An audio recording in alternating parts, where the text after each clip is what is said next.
Hi friends, good morning.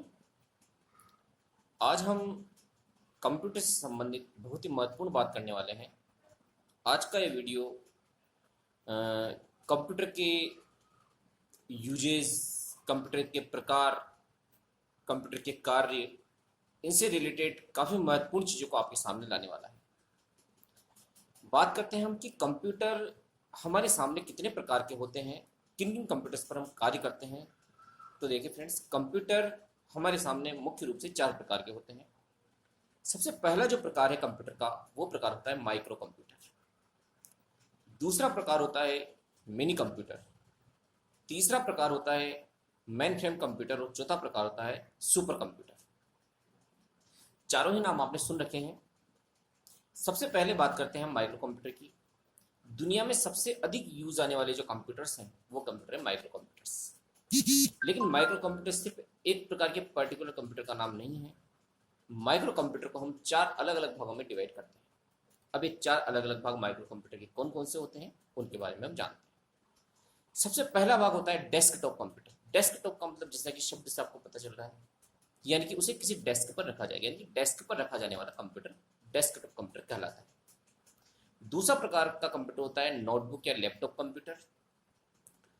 तीसरे प्रकार का कंप्यूटर होता है हैंड हेल्ड कंप्यूटर। और चौथे प्रकार का कंप्यूटर होता है टच स्क्रीन, जिसे हम टैबलेट भी कह सकते हैं।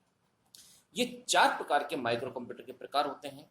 माइक्रो कंप्यूटर इन्हें इसलिए कहा गया है क्योंकि माइक्रो कंप्यूटर एक छोटे साइज के कंप्यूटर होते हैं, इसलिए इन्हें माइक्रो कंप्यूटर कहा जाता है। सबसे पहले बात करते हैं कि जो डेस्कटॉप कंप्यूटर होता है, उस डेस्कटॉप कंप्यूटर के अंदर किस प्रकार से हम काम करते हैं। डेस्कटॉप कंप्यूटर की नाम से पता चल रहा है कि उसे किसी डेस्क पर रखा जाएगा, और डेस्क पर रखे जाने वाले कंप्यूटर के अंदर जो ऑपरेटिंग सिस्टम डलता है वो डलता है स्टैंड अलोन ऑपरेटिंग सिस्टम। दूसरे प्रकार के कंप्यूटर की बात करें लैपटॉप। लैपटॉप में भी वही ऑपरेटिंग सिस्टम डलेगा, जिसके विभिन्न प्रकार होते हैं, जैसे विंडो 7, विंडो 8, अपन ने पिछले वीडियो में बात की थी। Window 7, window 8, window 10, window Vista, Windows XP वगैरह। दूसरे प्रकार का जो कंप्यूटर होता है डेस्कटॉप और लैपटॉप के बाद, वो होता है hand held computer. Hand held computer का अर्थ आप अपने स्मार्टफोन से समझ सकते हैं, जो आपके हाथ में इस समय पर है। जो आपके हाथ में स्मार्टफोन है वह आपका हैंड हेल्ड कंप्यूटर है, क्योंकि आप जानते हैं आप काफ़ी सारा कार्य अपने इस कंप्यूटर से, यानी कि अपने स्मार्टफोन से, अपने एंड्रॉयड फ़ोन से मैनेज करते हैं। इसीलिए हम इसे काम में लेते हैं एज ए माइक्रो कंप्यूटर। इसके बाद अगला और चौथा प्रकार आता है जिसे बोलते हैं टैबलेट कंप्यूटर। टैबलेट भी एक प्रकार का माइक्रो कंप्यूटर है। हम टैबलेट को माइक्रो कंप्यूटर के रूप में इसलिए जानते हैं क्योंकि हम काफ़ी सारा जो वर्क है, वो काफ़ी सारा वर्क हमारे टैबलेट पर करते हैं, यानी काफ़ी सारा वर्क टैबलेट पर किया जाता है। जो कंप्यूटराइज्ड वर्क होता है, कंप्यूटर से रिलेटेड वर्क होता है, वो सारा हम टैबलेट पर कर सकते हैं। तो ये 4 प्रकार माइक्रो कंप्यूटर के होते हैं। माइक्रो कंप्यूटर के बाद दूसरे नंबर पर आता है मिनी कंप्यूटर। यानी आपने देखा होगा एक बड़े संस्थान में काफ़ी सारे कंप्यूटर एक साथ जुड़े हुए होते हैं। उन सभी कंप्यूटर्स का जो सर्वर होता है उसे संयुक्त रूप से कहा जाता है मिनी कंप्यूटर। तीसरे प्रकार का कंप्यूटर होता है मेनफ्रेम कंप्यूटर। मेनफ्रेम कंप्यूटर में हम एक बड़े स्तर पर, जैसे उदाहरण के लिए आप मान के जैसे एसबीआई का पूरा सर्वर, एसबीआई बैंक का या स्टेट बैंक का पूरा server, central bank of India का पूरा सर्वर, एलआईसी का पूरा सर्वर, जो एक बड़े सिस्टम पर केंद्रित होता है, उस सिस्टम को कहा जाता है मेनफ्रेम कंप्यूटर। चौथे प्रकार का कंप्यूटर होता है सुपर कंप्यूटर। सुपर कंप्यूटर की विशेषता ये होती है कि सुपर कंप्यूटर किसी विशेष प्रयोजन के लिए बनाए जाते हैं, यानी उनका कुछ विशेष उद्देश्य होता है, जैसे कि मौसम की जानकारी प्राप्त करना है, किसी देश का सुरक्षा तंत्र मैनेज करना है। विभिन्न प्रकार के जो अति आवश्यक कार्य हैं, और अति आवश्यक कार्यों के लिए अरबों रुपए की लागत से बनाया जाने वाला जो कंप्यूटर होता है वो होता है सुपर कंप्यूटर। भारत ने भी एक सुपर कंप्यूटर बनाया, इसका नाम था परम 1000। ये भारत के द्वारा बनाया गया सुपर कंप्यूटर है।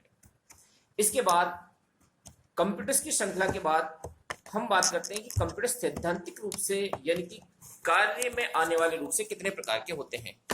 तो काम में आने वाले प्रकार में कंप्यूटर 3 प्रकार के होते हैं। सबसे पहला कंप्यूटर होता है डिजिटल कंप्यूटर, दूसरा कंप्यूटर होता है एनालॉग कंप्यूटर, और तीसरा कंप्यूटर होता है हाइब्रिड कंप्यूटर। अब इन तीनों कंप्यूटर में क्या अंतर है जानते हैं। सबसे पहला जो कंप्यूटर है वो है हमारा डिजिटल कंप्यूटर। जिस कंप्यूटर पर आज हम वर्क कर रहे हैं वो कंप्यूटर हमारे सामने डिजिटल कंप्यूटर ही है। यानी हम जो भी वर्क करते हैं, जितना भी वर्क करते हैं, वो सारा वर्क डिजिटल रूप में हमारे सामने हमें दिखाई देता है। इसलिए इन प्रकार के कंप्यूटर्स को बोलते हैं हम डिजिटल कंप्यूटर। दूसरे प्रकार के कंप्यूटर होते हैं एनालॉग कंप्यूटर। अब एनालॉग कंप्यूटर के अंदर क्या विशेष बात, ऐसे कंप्यूटर जो ताप दाब के सिद्धांतों पर कार्य करते हैं उन्हें हम एनालॉग कंप्यूटर कहते हैं। जैसे आज आप किसी शॉप पर जाते हैं कुछ सामान लेने के लिए, तो वहां पर इलेक्ट्रॉनिक कांटा लगा हुआ होता है, वो एक छोटा एनालॉग कंप्यूटर। आपकी बाइक में जो स्पीड मेंटेन होती है अंकों के द्वारा, वो एक प्रकार का एनालॉग कंप्यूटर है। इसी प्रकार से कई जगह जहां हमें आंकिक रूप से संख्याएं दिखाई देती है, वो एक छोटे प्रकार के एनालॉग कंप्यूटर का उदाहरण है। बड़े स्तर पर भी एनालॉग कंप्यूटर वर्क करते हैं। तीसरे प्रकार का कंप्यूटर होता है जिसे बोलते हैं हम हाइब्रिड कंप्यूटर। हाइब्रिड कंप्यूटर क्या होता है, ऐसा कंप्यूटर जिसके अंदर डिजिटल कंप्यूटर और एनालॉग कंप्यूटर दोनों की विशेषताएं शामिल होती है, उसे बोलते हैं हम हाइब्रिड कंप्यूटर। आपने वेंटिलेटर पर देखा होगा, वहां एक स्क्रीन चलती रहती है, उस स्क्रीन पर कुछ अंक भी शो होते हैं और साथ में डेटा भी शो होता है। साथ में वो ताप दाब प्रेशर वगैरह सब कुछ मेंटेन करता है। तो उस प्रकार के कंप्यूटर को कहा जाता है हाइब्रिड कंप्यूटर।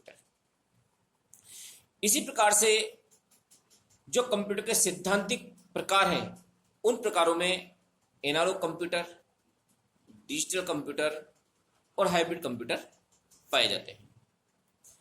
तीनों ही कंप्यूटर के ऐसे प्रकार हैं जिनकी हमें आमतौर पर अपने आम जीवन में आवश्यकता होती है। जब हम कंप्यूटर की स्क्रीन ऑन करते हैं, हम माइक्रो कंप्यूटर की बात कर रहे हैं, जब हम माइक्रो कंप्यूटर की स्क्रीन ऑन करते हैं तो सबसे पहले आपने देखा होगा कि वहां पे लिखा हुआ आता है विंडोज 7 या विंडोज 8 या विंडोज विस्टा, ऐसा कुछ लिखा हुआ आता है। तो यानी कि वो जो सबसे पहले हमारे सामने शो होता है वो होता है उसका ऑपरेटिंग सिस्टम। जैसे हमारे सामने स्क्रीन आ जाती है तो आप देखते हैं कि हमारे सामने एक ब्लू कलर की या जो डेस्कटॉप बैकग्राउंड हमने सेट कर रखा है उस कलर की स्क्रीन आती है। तो हमारे सामने जो पूरी स्क्रीन दिखाई देती है हमें कंप्यूटर ऑन होने के बाद, उसे कहते हैं हम डेस्कटॉप। ठीक है। अब डेस्कटॉप शो होने के बाद आपने वहां देखा कोई छोटे छोटे अलग अलग आइकन होते हैं, जैसे कि recycle bin, folder, file, my computer, अलग अलग प्रकार के आइकन्स होते हैं। वो आइकन अलग अलग प्रकार के कार्यक्रम का प्रतिनिधित्व करते हैं। यानी अगर हमें किसी फाइल को डिलीट करना है तो फाइल डिलीट होने के बाद जाती है रिसाइकल बिन में। रिसाइकल बिन को कचरे का डिब्बा कहा जाता है। यानी कंप्यूटर के अंदर जो कचरे का डिब्बा होता है वो होता है रिसाइकल बिन। यानी टेम्परेरी फाइलें डिलीट होकर जाती है रिसाइकल बिन में। अगर हमें किसी फाइल को परमानेंट डिलीट करना है, यानी कंप्यूटर के रिसाइकल बिन में नहीं जाए और डायरेक्ट कंप्यूटर के बाहर चले जाए, तो आप शिफ्ट प्लस डिलीट दबाकर उस फाइल को परमानेंटली डिलीट भी कर सकते हैं। ये तो आइकन की बात। तीर जैसा जो निशान कंप्यूटर की स्क्रीन पर चलता है उसे बोलते हैं एरो पॉइंटर या माउस पॉइंटर। इसके दो नाम होते हैं। आपने कंप्यूटर स्क्रीन पर एक नीचे एक पट्टी देखी होगी जिस पर स्टार्ट मेन्यू लिखा हुआ रहता है। उसके दो भाग होते हैं। पहला भाग जो लेफ्ट ओर होता है उसे बोलते हैं स्टार्ट मेन्यू, और दूसरा भाग जिस पर खुले प्रोग्राम शो होते हैं, प्रिंटर शो होता है, वॉइस शो होती है, साउंड वगैरह शो होते हैं, नेटवर्क शो होते हैं, वाईफाई वगैरह शो होते हैं, यानी जो राइट वाला हिस्सा है उसी टास्क बार का, उसे बोलते हैं सिस्टम ट्रे। सिस्टम ट्रे का काम होता है कि बैकग्राउंड में चल रहे प्रोग्राम्स को वो शो करता है सिस्टम ट्रे। और जो लेफ्ट साइड है यहाँ पर स्टार्ट मेन्यू होता है जहां से हम हमारे विभिन्न प्रकार के प्रोग्राम्स को खोलने का काम करते हैं। अभी हमने जस्ट रिसाइकल बिन के बारे में जाना था कि रिसाइकल बिन कंप्यूटर का कचरे का डिब्बा होता है। इसी प्रकार से जो नीचे वाली पट्टी होती है जिसके दो भाग होते हैं, लेफ्ट वाला भाग स्टार्ट मेन्यू और राइट वाला भाग उसका सिस्टम ट्रे। इस पट्टी को कहा जाता है टास्क बार। ठीक है, इस पट्टी को टास्क बार कहा जाता है, ये आप ध्यान रखें। क्योंकि काफी सारे क्वेश्चंस ऐसे पूछे जाते हैं जो स्टूडेंट काफी माइंडली मेंटली लोड लेता है, पर इनका उत्तर काफी सीधा और सरल होता है। तो आप भी इन चीजों को ध्यान में रखें। मैं अगले वीडियो में जल्दी आपके सामने आऊंगा, जिसमें जिसमें मैं इससे और ज्यादा और अच्छी और काफी सारी जानकारी आपको दूंगा। आज के लिए इतना काफी है। मेरे चैनल को आप जरूर सब्सक्राइब करें और इस वीडियो को आगे से आगे अपने सभी फ्रेंड्स में शेयर करें, लाइक करें। Thank you.